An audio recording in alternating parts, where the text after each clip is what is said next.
Wegener, c'était un génie qui a eu une intuition formidable et il avait raison. Les continents s'ajustent ensemble. Mais en même temps, c'était un météorologiste, donc c'était un physicien et il voulait trouver un système qui explique ces mouvements. Et la vérité, c'est qu'il n'avait pas l'information sur les océans. Les océans couvrent plus des 2/3 de la surface du globe et s'il n'avait pas cette information, il ne pouvait rien comprendre parce que l'essentiel se passe dans les océans. Donc on a été bloqué jusqu'à ce que, à cause de la Seconde Guerre mondiale, les États-Unis ont lancé un effort énorme d'exploration des océans à partir de 1945. Et ils ont financé la recherche. Et d'un seul coup, on découvrait le fond des océans. Et la grande affaire qui a fait que ça a basculé, c'est qu'on a découvert qu'il y avait au fond de l'océan la plus grande structure au monde, la dorsale médio-océanique, la Mid-Oceanic Ridge, on dit en anglais, mais qui faisait 60 000 km de long et qui était continue. Et c'était tellement grand et ça occupait visiblement tout l'espace parce que ça descendait progressivement des deux côtés avec une crête au milieu. Qu'est-ce que c'est que cette montagne? À quoi elle sert et comment ça s'intègre? Est-ce qu'elle peut éventuellement expliquer les mouvements des continents? C'est ça qui est arrivé. Et il y a eu Harry Hess, un professeur de Princeton, mais qui était aussi un amiral dans la marine américaine parce qu'il avait fait la guerre et donc il avait accès à toutes les données de US Navy, qui a dit, ben voilà, je propose ce modèle qu'il a appelé le seafloor spreading, le tapis roulant. Tapis roulant, à partir de ce moment-là, il fallait le vérifier. Et moi, je suis arrivé juste en plein ça. Je suis venu à New York pour 5 ans après pour travailler là. Et là, progressivement, ben, on sentait que tout allait basculer parce qu'on se rendait compte que l'ancien système des mouvements verticaux, ça ne marchait pas. On se rendait compte que la dérive des continents telle qu'elle était proposée par Wegener, ça ne marchait pas. Puis il y avait ce nouveau système, on allait trouver, c'est sûr. Alors chacun se précipitait. Et moi, finalement, je me suis rendu compte que, ben oui, on pouvait le calculer. Quand quelqu'un d'autre, c'était Jason Morgan, avait donné la méthode.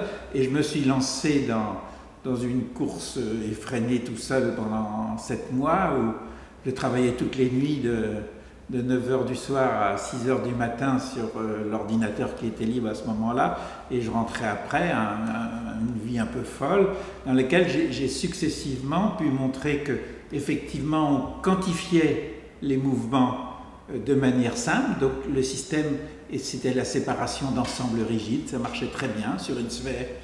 Deuxièmement, qu'on arrivait à les mettre tous ensemble et à calculer donc de proche en proche le mouvement sur toutes les frontières, y compris les frontières où on n'avait pas le mouvement, en particulier toutes les grandes fosses. On ne savait pas combien il y avait de raccourcissements dans ces grandes fosses. Par exemple, sous le Japon, là je montrais que c'était 8 cm par an, etc. Donc brusquement, tout était quantifié. J'ai utilisé pratiquement que des données océaniques. C'était les anomalies magnétiques pour permettre de mesurer la distance à un âge donné et donc à partir de là avoir la vitesse de mouvement. Il suffit de diviser la distance par l'âge, ça vous donne la vitesse de mouvement.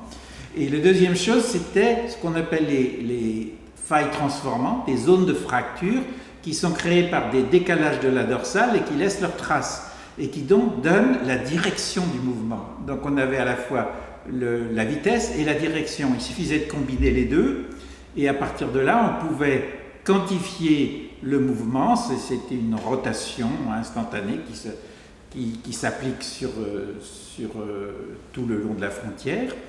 Et d'autre part, en combinant ça, et ben, de proche en proche, on calculait les mouvements partout. Par exemple, je calculais que l'Inde se rapprochait de l'Asie à 5 cm par an et que c'était ça qui formait l'Himalaya et le Tibet. Comme on avait obtenu les anomalies plus anciennes, donc les âges plus anciens, on pouvait remettre ces anomalies ensemble sur le calculateur. En les remettant ensemble, on reconstruisait l'océan à l'époque où cette anomalie a été créée. Autrement dit, on supprimait toute la part de l'océan qui est plus jeune que cette anomalie. Et à ce moment-là, par exemple dans l'Atlantique, on rapprochait l'Europe des États-Unis, de l'Amérique, on rapprochait l'Afrique de l'Amérique du Sud, et on retrouvait ce qu'on appelle la paléogéographie, la géographie ancienne de ces continents, jusqu'à la fermeture complète. Et dans la fermeture, on montrait que, par exemple, les Caraïbes avaient été ouverts lorsque l'Afrique avait commencé à s'ouvrir, et donc il y a eu une séparation entre l'Amérique du Nord et l'Amérique du Sud, etc. Donc ça ouvrait tout un nouveau système. Pour la première fois, on pouvait aussi avoir des cartes des continents passés et des océans passés, parce que dedans aussi on avait les âges dans les océans, les profondeurs dans les océans, et ça donnait tout ça. Et jusqu'à à peu près 140, 160 millions d'années, en plus je ne savais pas très bien, c'était la fermeture. En fait la fermeture, on sait maintenant que c'était à peu près de 200 millions d'années, un peu moins. Hein. Donc on pouvait aller là. Après non, bien sûr. Dès que l'océan a disparu, on ne sait plus. Mais déjà là, ça ouvrait quelque chose d'énorme. Par exemple, je pouvais montrer à quel moment l'Inde avait commencé à entrer en collision avec l'Asie. Hein, à peu près 50 millions d'années. Oui, ça montrait par exemple que lorsque l'Afrique a commencé à se séparer de l'Amérique du Sud, même sur le plan de la biologie, enfin, des espèces de l'époque, à quel moment elles se sont trouvées séparées, puisque vous savez que c'est une des choses qui est sortie aussi, c'est que le rythme de l'évolution est lié à la taille du morceau de continent sur lequel vivent les animaux. Plus c'est petit, plus la diversité est grande, parce que la population étant beaucoup plus petite, les changements génétiques se propagent beaucoup plus vite. C'est pour ça que Darwin avait trouvé que dans les Galapagos, il y avait une variété extraordinaire. Au contraire, dans les ensembles très stables comme la Pangée, c'était très lent. La différence, c'était que non seulement on décrivait, mais on décrivait de manière quantitative, c'est-à-dire qu'on disait de manière précise, ça s'ouvre à telle vitesse, on peut comparer au tremblement de terre par exemple, ça s'ouvre à 8 cm par an dans une certaine direction, ça se ferme à 8 cm par an dans une certaine direction dans les fosses du Japon, et bien à cet endroit-là, les tremblements de terre doivent avoir cette direction de chevauchement, et d'autre part, l'énergie dépensée par le tremblement de terre doit retrouver la quantité de mouvement qui se produit sur 500 ans, 600 ans, et on trouve à ce moment-là que la périodicité du séisme est liée à la quantité de mouvement dans chaque séisme, on peut le prédire. Vous voyez, ça a des tas d'implications.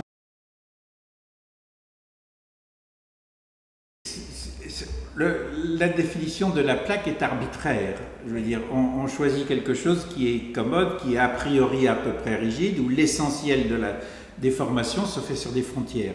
Mais je savais très bien à l'époque, déjà, Jason Morgan avait indépendamment dit il faut prendre une douzaine de plaques. Il y avait 6 grandes. En fait, il faudrait mettre 7 parce que j'aurais dû séparer l'Amérique du Nord et l'Amérique du Sud, mais je ne pouvais pas. Par mes calculs, ça n'aurait pas été un problème fini. Donc, je ne pouvais pas le faire. Donc, j'ai choisi 6, c'était plus commode et ça marchait bien.